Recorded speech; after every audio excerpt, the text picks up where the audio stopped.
be the bolder decisions that will make you. One second, let me. I just thought about it. I want to cut this recording off right now. And by the way, I think it's off. I think you had it off right after you finished speaking. Yeah, I cut it off. Because I want to share that with the other classes. And by the way, if some of you and you might not have understood what I was telling Chad earlier, but I've got his recording on here. So my class tomorrow night and Thursday night will have access to his recording as well to listen. And I've got a speaker tomorrow night, and then you'll have access to that speaker and the class Thursday. And then our next sessions some of the classes will have more speakers, and you'll have the recorded versions of those. But in the event that some of you have a conflict with Tuesday night and something like that, and you want to make it a Wednesday night or a Thursday night, just let me know and I'll send you the Zoom link and you can join that class.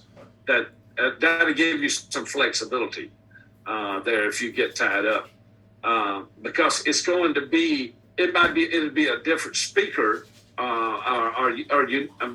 don't even know that, but the content's going to be basically the same because it's the same class, 780. So you won't be missing much of that.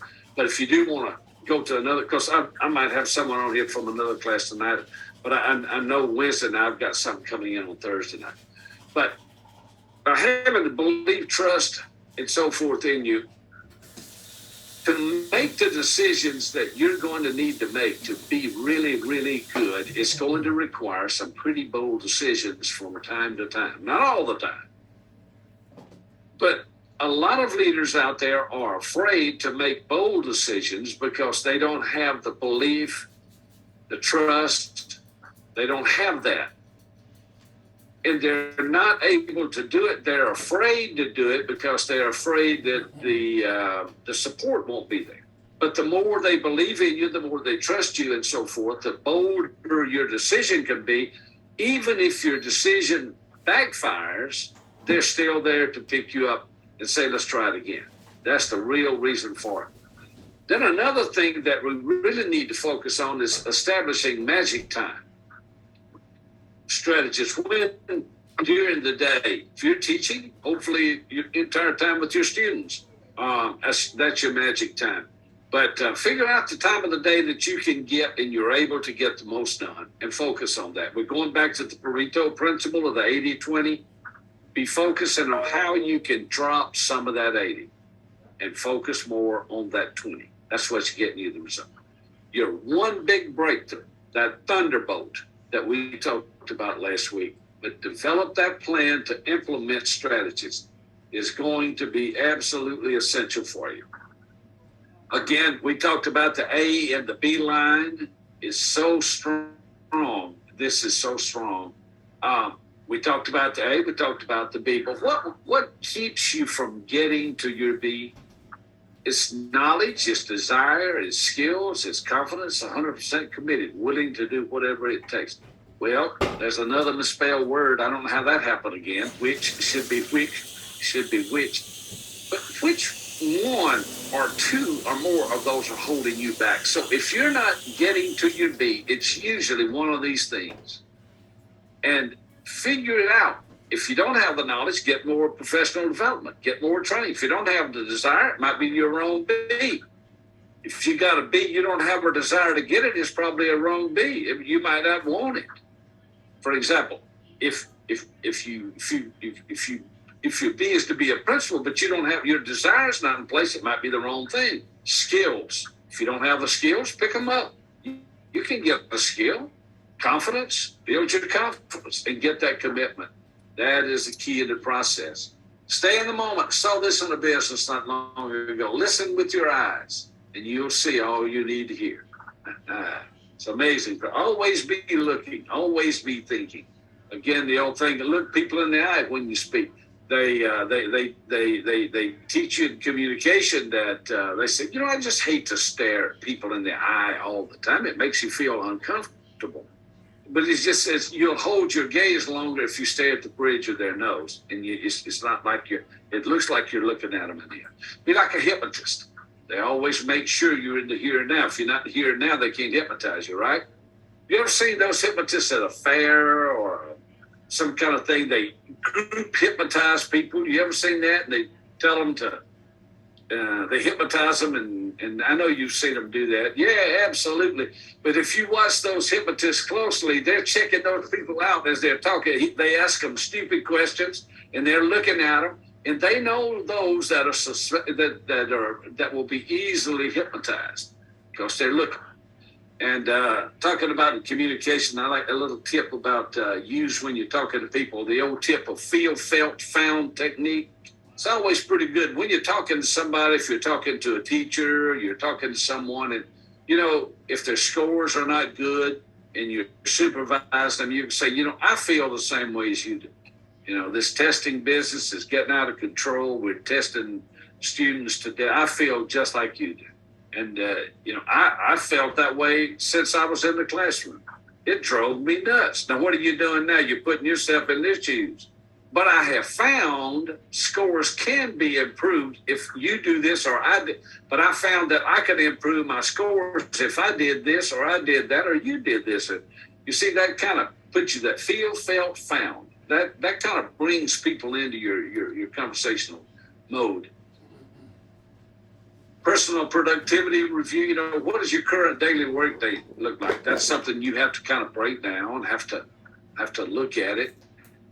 And how often you check your email, outline your perfect day, and this kind of thing, and then your magic time. But these are things that's very, very, very, very, very crucial in the process. What activities and environment foster your productivity? What is it? And one of the most important things that only you can do, your 5%. See, you can't delegate your 5%. That's something only you can do. And a lot of leaders try to delegate that 5%, and you just can't do it. There's just no way to do this. Only what you can do. But work on those things. I want to kind of now.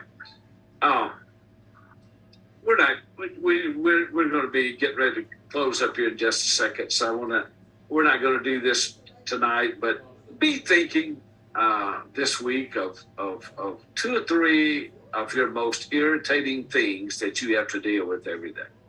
Be thinking of what are 2 or 3 of the most irritating things. Now there's a reason for this. See, there's no solution until you write it down. But you're telling your brain what it is.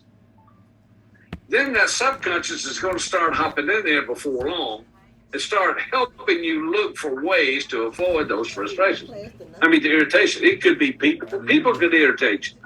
I know people that irritated me. It could be things. It could be tasks. It could be obligations. It could be all kinds of stuff. But when you write down those frustrations, it helps you. So you have to write down a lot of things. The 3 most important are your 3 successes every day. You need that 3 success notebook. That slight edge. And that A and B line. That A and B line. And now things that irritate you. Write them down. It does something when you commit it to paper. There's a big push right now, and technology is wonderful, but you're finding, and a lot of times, and research is pretty clear on this, that if you take notes on your computer, you don't remember them as well as you do if you write them down. See, nothing takes the place as that old legal pad and a pen. That's what they're saying. If you write them down, you tend to remember it. If you type it in the computer, you do not. So now, I'm sure that's not 100%, but probably on an average. Talking about those things, I just want to hit on a little fun thing we go. And some of you have seen us do this thing, but talking about teamwork. Something I did as a superintendent, I gave my principals and supervisors a key. and each one of them was different. You see, those keys fit a lock, and the lock that we were looking to, the door we were looking to open was the door of success and accomplishment. And have you ever had a key made at the store and you get back and you put the key in and it wouldn't work? Because if one little piece of that metal is out of place, it won't open the door. Small piece. And I'm always telling the staff, don't be that piece of metal. Don't be that piece of metal. And to put that key on that chain, your key chain. And then we got to the point that we could be in a meeting sometimes and somebody got really off base and somebody pull out that key and start kind of rubbing that thing on it like, this could be the abrasive part of it that's going to keep us from achieving what it is. Little tricks, little things you do, but a couple things I want to get back to. You're talking about teamwork. You probably saw this on I don't know if this is going to work, but this is team building. Do you work with people like this? Do you work with them? I hope this plays. And it'll be an exercise in building trust between one another. So, Harrison, if you don't mind going first, step up here on this chair and close your eyes. And then everybody fill in. And we're going to ask you to fall, and then they will catch you. So you have to trust us. I'm going to count to 3. Just relax and fall. Okay? 1, 2, 3. Okay. Could you see that? I hope you could. I think I've worked with some folks like that. Now, I've done this. There's somebody that's had it in my class before, if you haven't been. I could fool you on this if I actually tried to do it. Which one of those letters on the right, the line on the left, which line on the right is the same length? Now, so I've done it in a couple of my classes. Some of you might have seen this. If you do, don't participate. Just listen. Which one of those lines on the right is the same size as the one on the left?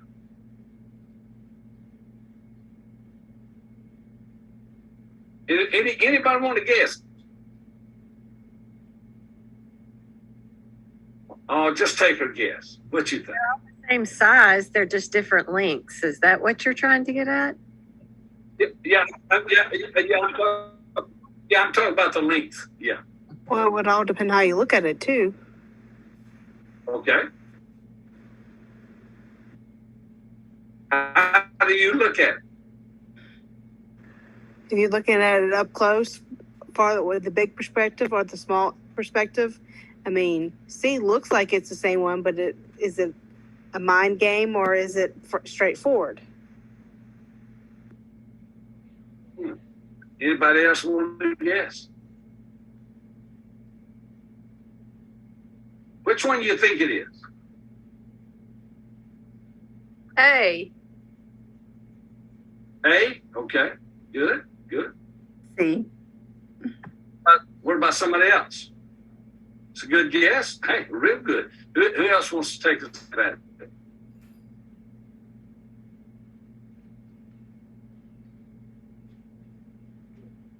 I'll say B since nobody else chose it. There you go. Okay. Okay. Who else? What would you think? Well, I said C, Dr. Lee. See? Okay. Anybody else? I actually put none in the chat. Well, I didn't see the chat. Okay. Well, because it's getting late, I'll go ahead and to tell you what this is. It's an experiment in social norms. Now, let me tell you what it is. The answer to it is C. But let me tell you, and I'm surprised some of you didn't go ahead and jump on it. But let me tell you what the deal is. If I did this like it should have been done, based upon the research, and you can Google this and see the whole 10 yards with this concept. But I could have told a couple of you before class, out of 27, I could have told And I could have asked you when we started this exercise, and I'd ask the group, and the two that I said, they would say either A or B. And that's all it would take. Then the social norm, everybody's going to start following. Everybody will follow for some particular reasons. That's the original research in this. That they would put people individually in a room, and they would come out with C. Then they would have another control group. They would come in, and they would have some plants in there. The professor would give them 2 or 3 of them would have to argue for B or argue for C, and so with everybody in the room went along with it. So, what does that mean for the leader? What is this little conforming to social norms? Again, that goes back to Cialdini's work on influence. So, what does that mean for the leader? Peer influence and understanding how people operate and think, and that they're going to be subject to whatever outside influences, peer influences, supervisor influences, environmental influences, that minds and opinions are going to shift accordingly. That's exactly right. And if you're proposing something, never go in there without knowing you have some support. And when you start to bring it up and when you start to talk about it, then some of the ones that support can start the conversation. It is going to lead the others right in to conform. You with me on that? It's not manipulation. That's just the way it is. Okay, any questions for tonight? We had a good night. Chad Sheila did a great job. Man, that was good. So, anybody have any questions?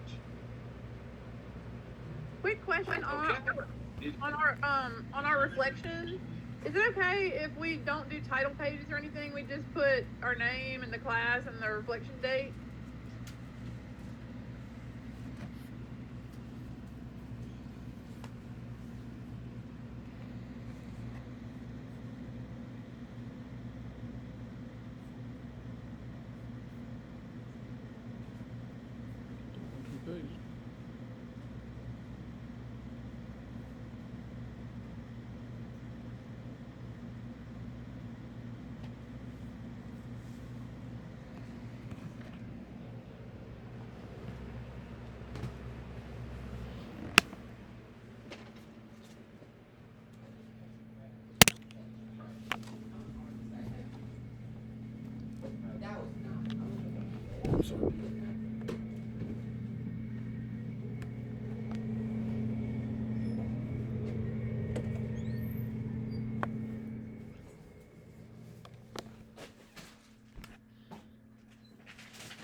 just got done reading your capstone, and overall a fantastic amount of progress. You caught almost everything, so fantastic work.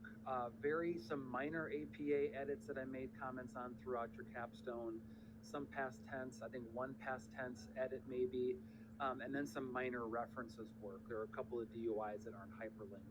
The biggest thing holding you back right now is citing studies in your connections to prior literature section. So in that section, when you talk about the ideas, you got to cite the sources about where they came from. You know, how does your work connect to prior work? Cite sources in that section, clean up your references a bit, and you're good to go. So fantastic work. It shouldn't be too many edits. So when you're ready, go ahead and submit again to your second draft assignment, and you should be cleared to present. So congratulations.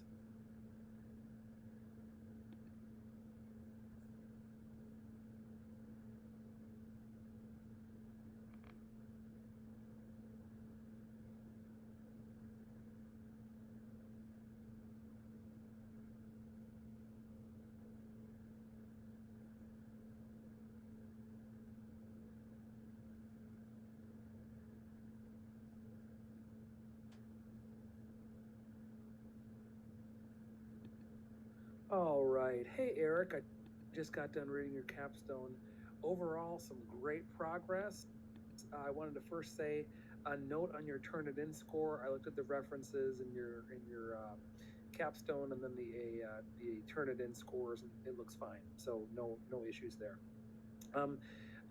Few issues in your capstone itself. First of all, there are some paragraphs that have extra spacing in them. There are still quite a few APA errors that I made a note of throughout your capstone. You're going to need to proofread a little bit better for. There are some paragraphs that weren't indented. Some font was in gray and not black font, so make sure you standardize your font color. And then also formatting tables and figures.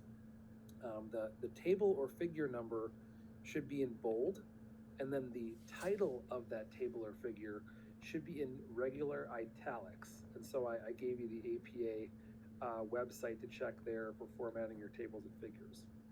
The two things that you need a lot more detail on is in your chapter 4, you end lots of paragraphs with quotations from your participants. And it's great you're using direct words and quotations from your participants. I'm glad you're doing that. But there's no analysis by you then to connect that quotation to a research question. How do all those quotations help answer research questions? It seems like you're on the right path and that you're including quotations that may support a research question or may be important or provocative or informative, but you're not connecting the research question to that quotation for your reader. You're not providing analysis about why what that person is saying is important and making any connections between participants. How did participants say similar things, make similar assertions, and help you answer your research questions resoundingly? There should be multiple people in a qualitative study that say something similar that can be thematic, that can help you answer a research question. And right now, all the quotes are very kind of isolated and without analysis. And you always want to make sure that your quotations can be very clearly tied to a research question. Otherwise, why are you adding that quotation in the first place? So go back, reread chapter 4, and think about how are these quotations helping me answer research questions, and how can I build up those responses, synthesize those responses toward answering research questions